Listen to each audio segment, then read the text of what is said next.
지난 21일 국회 회의실 앞 복도에선 고집불통, 오만 같은 험악한 단어들이 등장하며 한밤중에 설전이 벌어졌었는데 먼저 이 당시 촬영된 화면부터 보시겠습니다. 니네는 믿을 수 없어. 이렇게 하는 구조는 아니, 너무 국회가 심한 거죠. 너무 오만하다는 생각도 들고요. 저희가 볼 때는요. 아니요.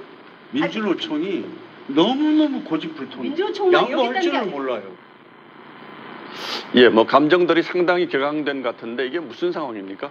예, 그러니까 얼마 전까지 이제 국회 환노위원장을 지냈던 홍영표 더불어민주당 원내대표와 이 민주노총의 김경자 수석 부위원장이 환경노동위원회 회의장 앞에서 벌인 언쟁입니다.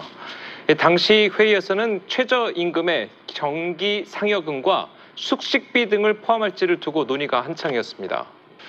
자, 그런데 예. 홍영표 원내대표는 노동운동가 출신 정치인으로 유명하지 않습니까? 예. 그런데 왜 이렇게 민주노총과 설전을 벌이고 있습니까? 예, 조금 전에 말씀드린 대로 국회에서는 최저임금 산입 범위 확대 논의가 한창인데요. 양대 노총이 이 논의를 국회가 아닌 최저임금위원회로 넘겨달라는 요구를 줄기차게 했기 때문입니다. 국회는 이를 거절했고요. 이 과정에서 서로 언성이 높아진 겁니다. 민노총은 결국 노사정 대표자 회의와 경제사회노동위원회의 어떤 회의에도 참여하지 않겠다. 이렇게 얘기하면서 노사정 대화에 복귀한 지 4개월 만에 강경투쟁으로 돌아섰습니다. 최저임금 관련 논의라면 최저임금위원회에서 논의하는 것이 맞지 않나 이런 생각이 들기도 하는데 예. 국회가 왜 이걸 거부하고 있습니까? 예, 최저임금 급격한 인상으로 고용이 악화되고 또 서민 경기 침체 등의 부작용이 이어지기 때문입니다. 올해 적용되는 최저임금은 이제 7,530원인데요. 전년 대비 인상률은 16.4%에 달했습니다. 그래서 중소기업과 소상공인들의 어려움이 커졌는데요.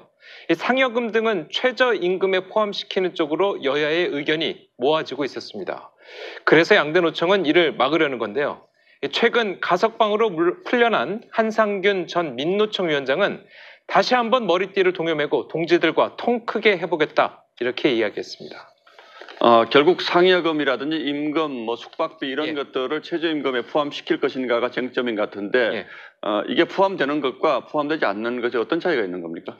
예, 말씀드리면 이제 현행 최저임금법에 따르면 기본급과 직무수당 그리고 직책수당 등의 임금만 이 최저임금에 포함됩니다. 예. 예를 들면 월 200만 원을 받는데 그중 기본급과 고정수당이 이 160만 원 그리고 상여금으로 40만 원을 받는다면 160만 원만 최저임금으로 인정되는 겁니다.